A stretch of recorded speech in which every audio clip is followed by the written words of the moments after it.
If I'm to stay here until my research is complete, I'd better learn to hide my true nature from the mortals. But what about my thirst for blood?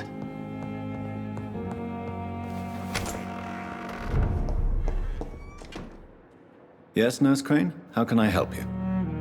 I'm so sorry. I know Dr. Swansea wanted you to rest, but we have somewhat of a crisis. A crisis, you say? Our supply of antiseptics is nearly depleted. I was hoping there was another box up here, but...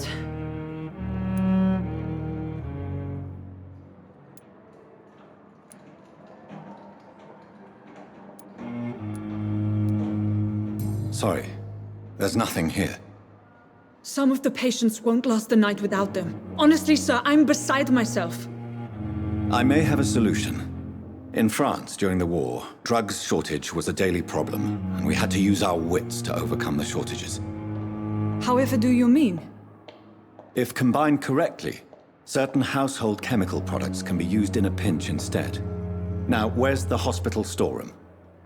The storeroom? Fat chance. This is the Pembroke, and space is luxury we don't have. Everything used to be stored in the old morgue. Perhaps I should look there first. Where is this morgue? It's the large building behind the hospital. You'll need to go in the back door because it's been sealed off for sanitary reasons. Take this key. It opens a small back entrance at the end of a narrow street. The abandoned morgue behind the hospital. A small door at the end of a narrow street. On my way then.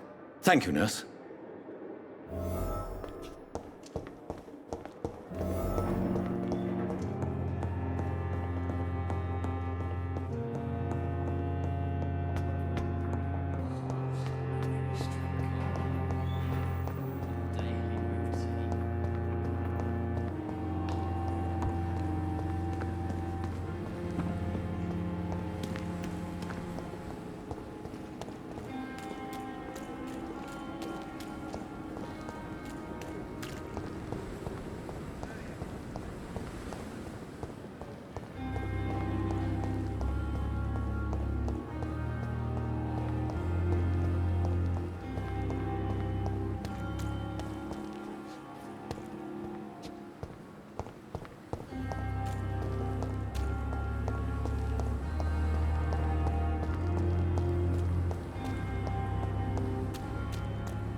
Behavior is similar to the infected William Bishop.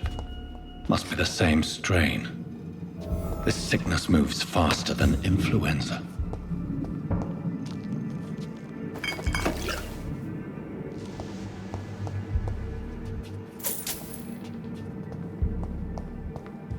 I cannot enter.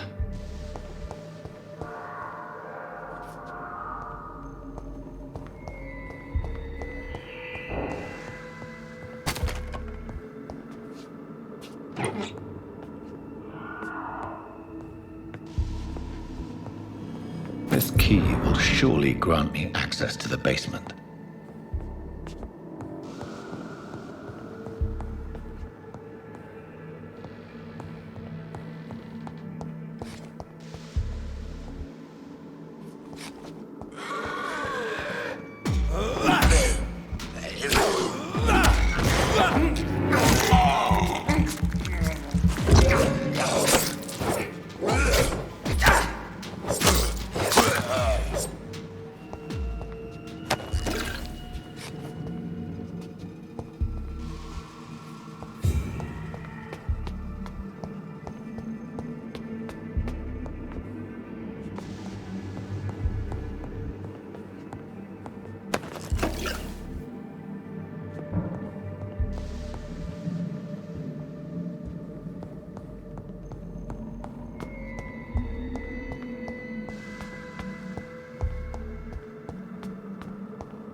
These scowls feed from corpses and the husks of animals.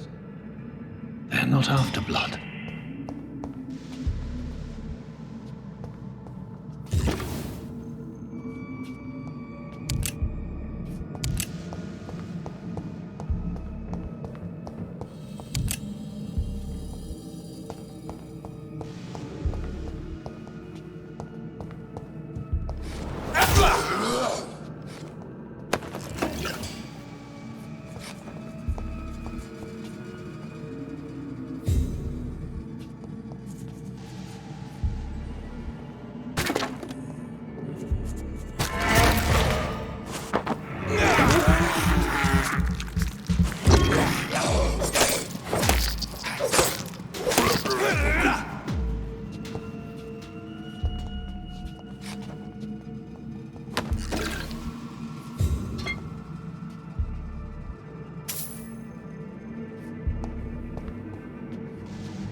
Mr. Connor's injuries don't match the report.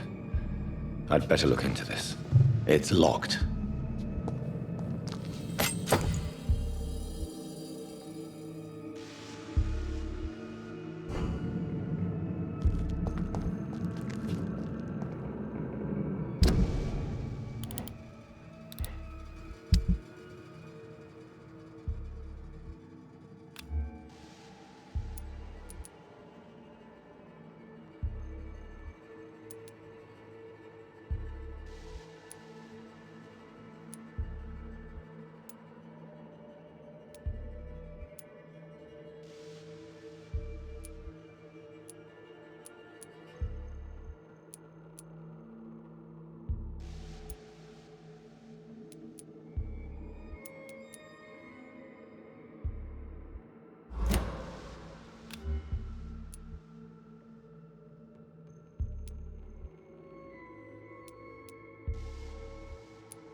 Multiple abrasions and scarring on the arms and legs.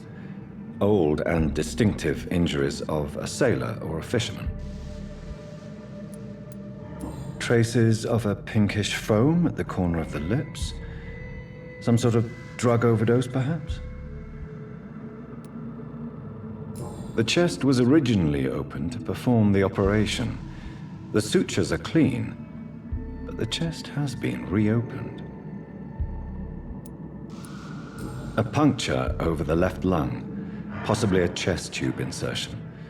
Not the cleanest work, but I think it was successful. Signs of internal bleeding. So, Dr. Tippett's anesthetics were incorrectly dosed, causing the patient's death. And then he tried to operate on him again. Tippett has made an egregious error. It's time we talked.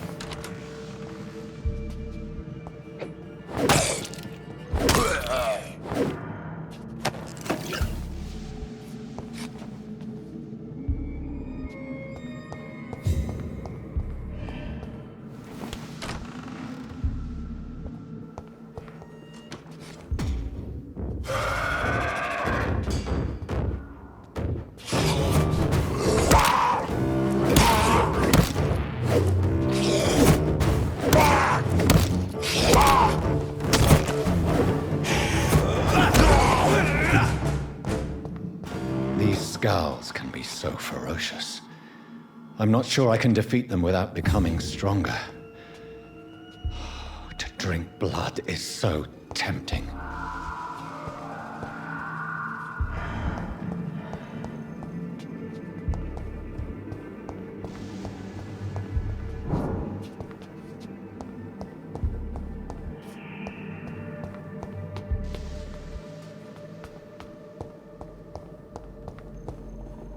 Sodium hypochlorite. Dangerous to administer, but efficient in the proper dosage.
Balls of Mars, fortifiers.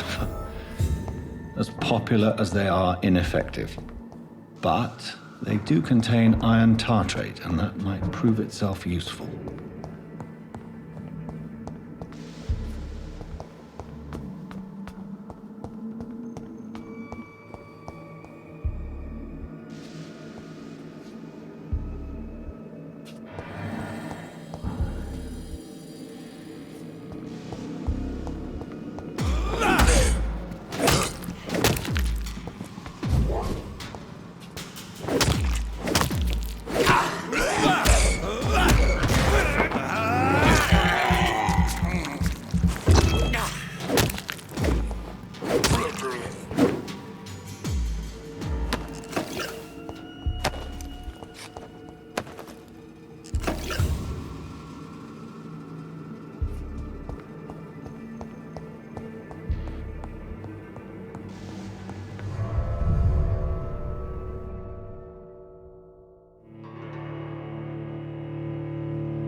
Good evening, Dr. Strickland. And good evening to you, Dr. Reed. Can I be of any help? Goodbye, Dr. Strickland. I will not let you down, my boy. Good evening, sir. I'm Dr. Reed. I believe we're going to be colleagues. Reed? Yes, I've been informed about your arrival. I'm Waverly Ackroyd. Welcome aboard, I suppose. Does my arrival inconvenience you in some way, Dr. Ackroyd? Let us just say that I don't particularly share Dr. Swans's enthusiasm for hiring you. What we need here are reliable professionals, not overrated dabblers.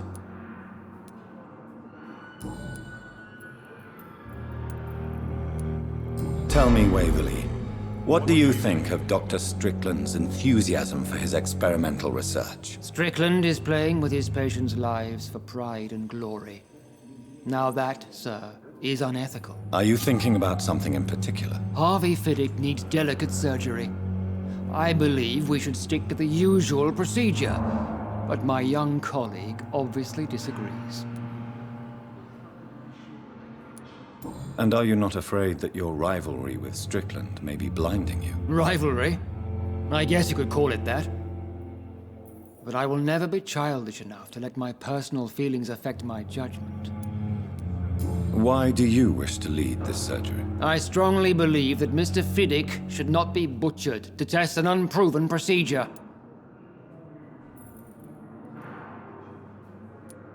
If you are going to lead this surgery, I'm trusting you to assume the consequences of your actions, whatever the result. I'm not the kind of man who runs away from his responsibilities, Dr. Reed. There is no need for you to be looking over my shoulder.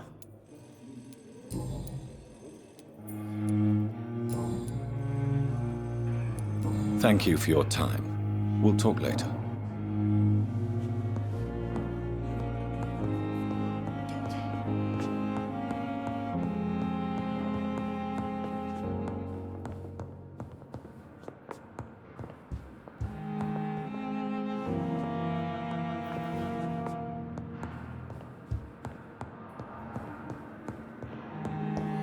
I will not let you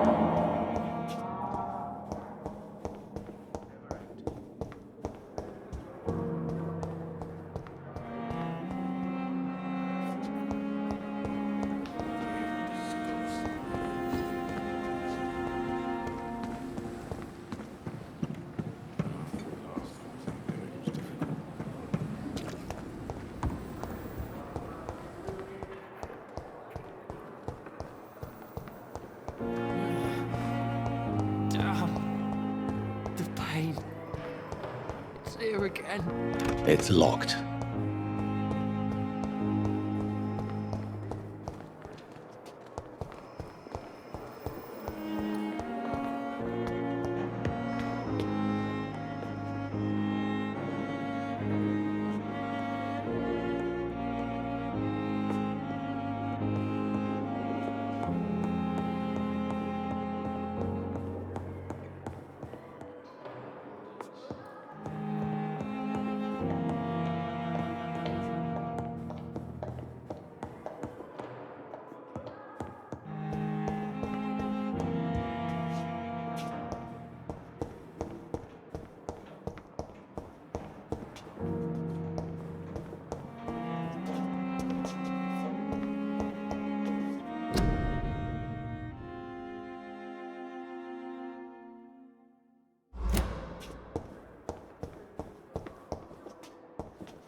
spewing disgust on every street corner. The daily routine.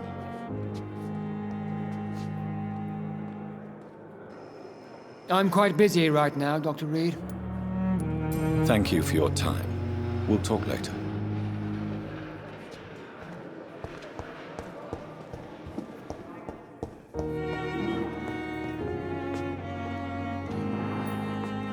Waste your time with me.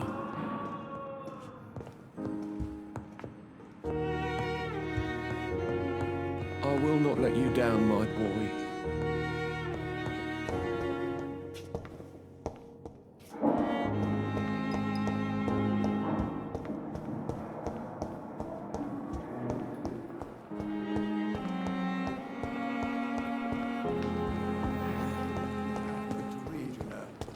I met him in New York once. If only. Good evening, sir. So it is true. The famous Dr. Reed has joined us. I can't think of any better news during these terrible times. Do we know each other? Actually, yes. We met once before at the Rockefeller University in New York. Dr. Tippett, yes, I remember. I was assisting Professor Carell in his research about coronary bypasses. He had nothing but praise for you. He was also very confident about your future. And look at you now. Eminent surgeon and blood transfusion specialist. What is the Pembroke Hospital situation? And please, speak freely. This hospital is not exactly the best of London. I'm sure you are used to working in a better environment.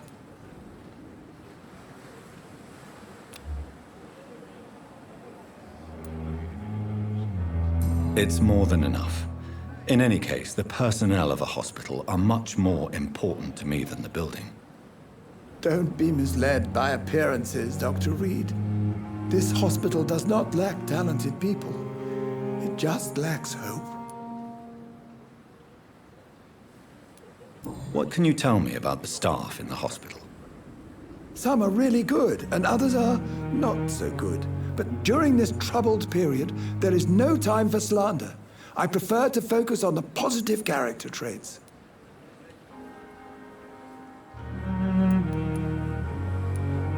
Tell me more about cherished people, then. Nurse Brannigan is a pearl.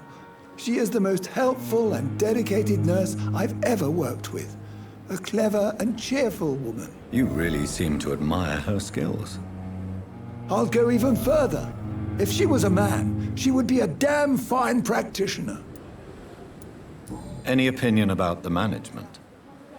I don't always agree with Dr. Swansea's reserve, but I must admit he does all he can to keep this facility running during this crisis. Ah, yes, the burden of command. I was fed up with this concept while serving as a medical officer. Don't get me wrong. Swansea's a good administrator. I just wish he would get out of his office now and again.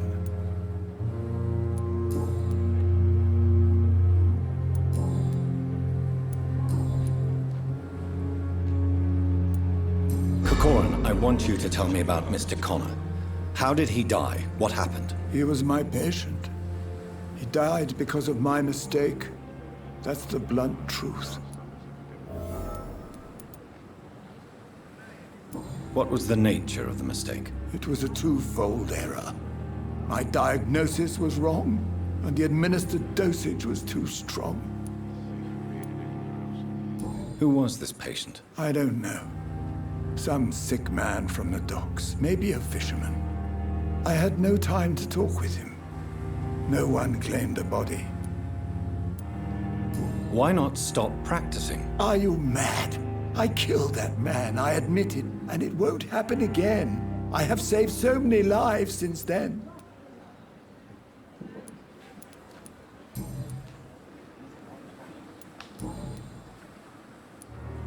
Goodbye, Dr. Tippett. Perhaps I should have considered the offer from that Cadogan fellow.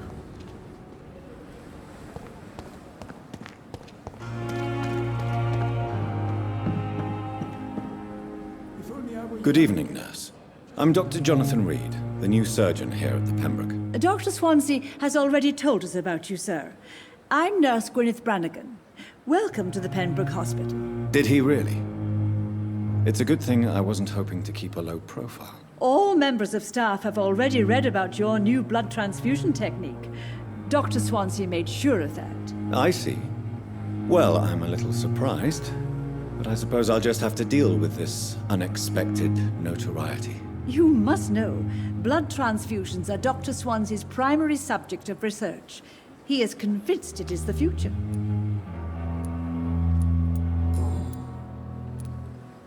How are things here? Not good, to say the least.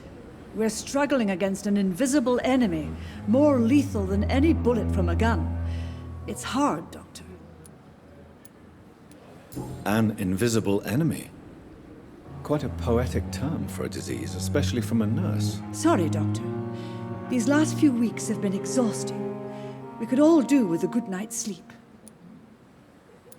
Do you think this hospital can survive the epidemic? We are all volunteers here, and we're trying to hold fast, but how do we beat an invisible killer? Some nurses have already resigned.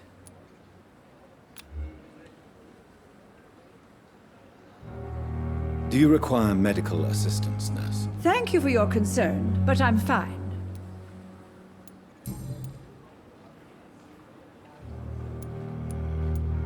Why does Dr. Tippett's claim you're the main reason he keeps working, despite his fatigue? If it wasn't for him, I probably would have left the Pembroke years ago.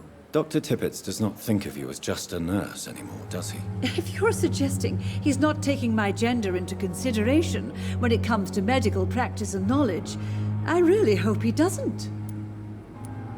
Tell me what Dr. Tippett did. I know his mistake caused a patient's death. If I had not covered up his error, Dr. Tippett would have been fired from this hospital. I could not let that happen. You can't allow your emotions to dictate your conduct concerning patients, Nurse Brannigan. Look around you, Dr. Reed. Do you really think we can afford to lose a brilliant practitioner like Dr. Tippett in our situation? I can't say I approve of what you did. But as a field surgeon, I know that some situations require you to bend the rules. I'm not proud of what I've done, but to contain the epidemic must be our priority, so we can't afford to lose Dr. Tippett.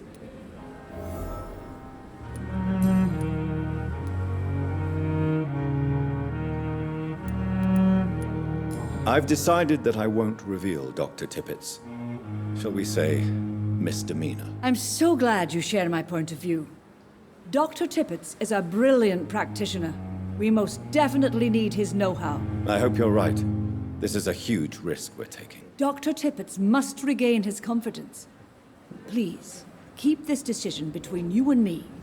He doesn't need to know you found out. Goodbye, nurse. Call me if you need assistance.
but in the circumstances... Finally, you've returned, Doctor. Did you find anything of value? Yes, nurse. You've worked your first miracle, Doctor. Now, this patient here needs immediate treatment. Duty calls. When the storm has passed, I'll show you how to mix the remedy yourself with the same basic ingredients. Many thanks, Doctor. When you've finished, you ought to report to Dr. Swansea in his office. He's been looking for you. Seemed pressing.